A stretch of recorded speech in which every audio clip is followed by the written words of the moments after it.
This is the vlog for October 15th, and yesterday I talked a lot about Gridman, aka the Superhuman Samurai Cyber Squad character Servo, sort of. It's a lot of S's. And Transformers, specifically the Shattered Glass universe, which seems to be the inspiration for so many character designs in SSSS Gridman. Now, the new Gridman has character designs by a fellow who's done a lot of Ultraman characters. So the fact that he's doing Gridman isn't that surprising, given that Gridman is basically just Ultraman, sort of. Especially in the new one, where he's actually fighting giant monsters instead of going into a computer and finding miniature monsters.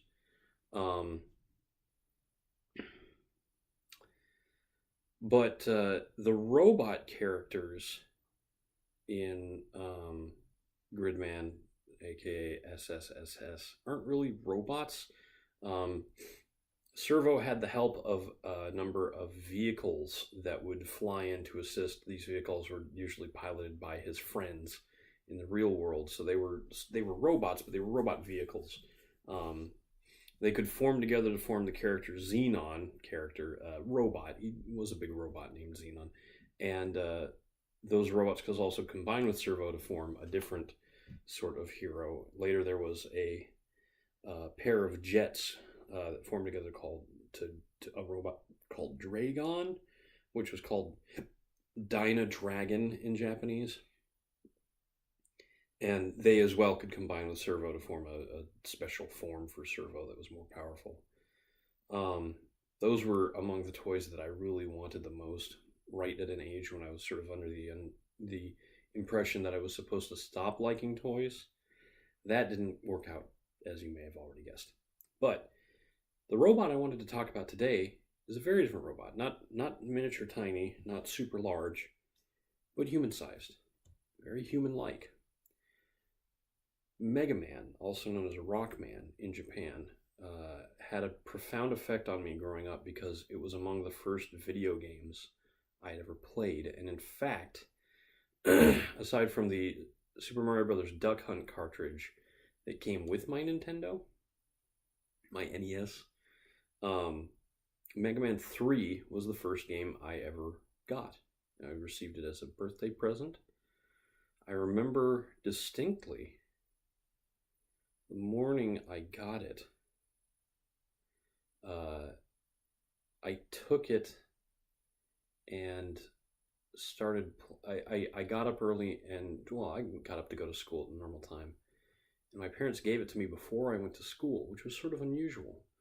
I must have been 9 or 10 at the time, but maybe 8. But I received the game, and I got to play it just a little bit before I went to school. And it was tough. It was a bit harder than Mario, or at least I had gotten good enough at Mario that this presented a different kind of challenge. And I've sort of understood Mario games to be difficult. Actually, just come to think of it, it was not the first game I ever got, because I got Mega Man 2, but I unwisely sold that game for about $15 and got maybe a action figure like a G.I. Joe with the money. But I got Mega Man 3, and Mega Man 2 had been introduced to me by a friend, and so in my head it was always sort of his game that I got to play, even though I owned my own copy. Mega Man 3 was the first one that I really dug into and sort of figured out. Like, I didn't have anybody holding my hand to get through it. When I beat it with my own skill. And in fact, that's probably why Mega Man 3 sticks out in my head so much. It's the first game that I felt like I pretty much mastered. I learned little secrets like if you have a second controller plugged into the system and you hold right on the control pad, Mega Man gets a super jump that he normally only gets if he hops on Rush Coil, which was a special platform that allowed the Mega Man's dog Rush to boost Mega Man up into the air. Why am I bringing out Mega Man? Well, it's because after a long hiatus, Mega Man as a series has gotten a new game recently, Mega Man 11. And after the Inafune sort of debacle that resulted in Mighty Number 9, a game a lot of people had high hopes for that ended up being very disappointing. I picked it up and was not impressed enough to keep playing it after the first level or so. But this new Mega Man has been made without any of Inafune's input. Basically, he didn't work at he hasn't worked at Capcom in years, and this game seems to have been conceptualized well after his absence. And so a lot of people, myself included, were wondering, is it going to feel like Mega Man anymore? Is it going to feel like a corporate machine formula that Capcom can just churn out without thinking much about it?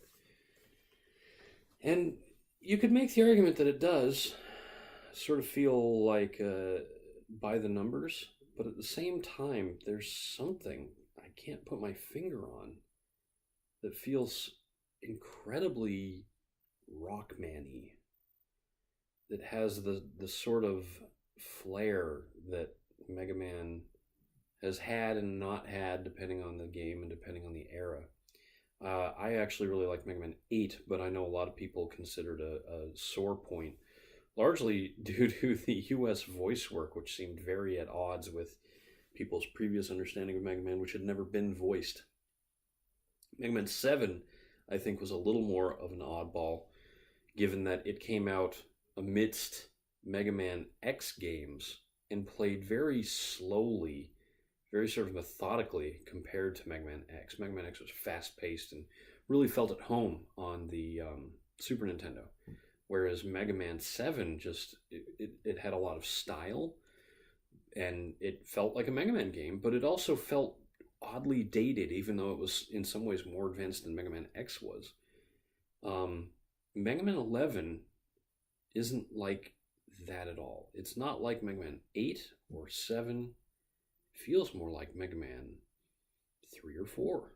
Maybe even Mega Man 2 in some ways. It does a lot of the cool things that Mega Man has been sort of made famous for by people like Egoraptor, who did a Sequelitis video, showing what the strengths of the Mega Man series were and how those strengths were improved upon in Mega Man X. And one of the big things is a cycle of 2 or 3. And let me explain this. Mega Man is famous for introducing in a stage a particular gimmick. Either something that's supposed to help you get through a level, or more usually, some sort of obstacle or enemy with a special pattern that needs to be overcome in order to progress.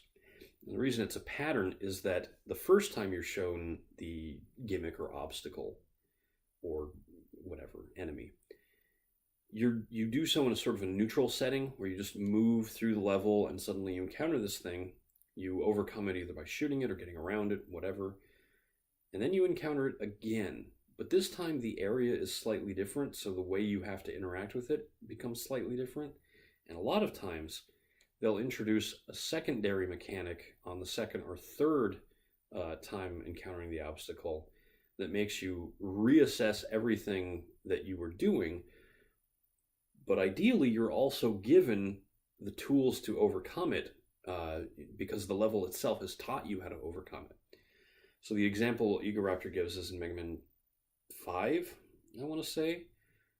You encounter these flying enemies that drop stuff on you. And they're pretty easy to avoid. You can't actually jump and hit them. They're flying too high. But you have a moment where you can slide out of danger when they're about to drop their thing to avoid getting hit.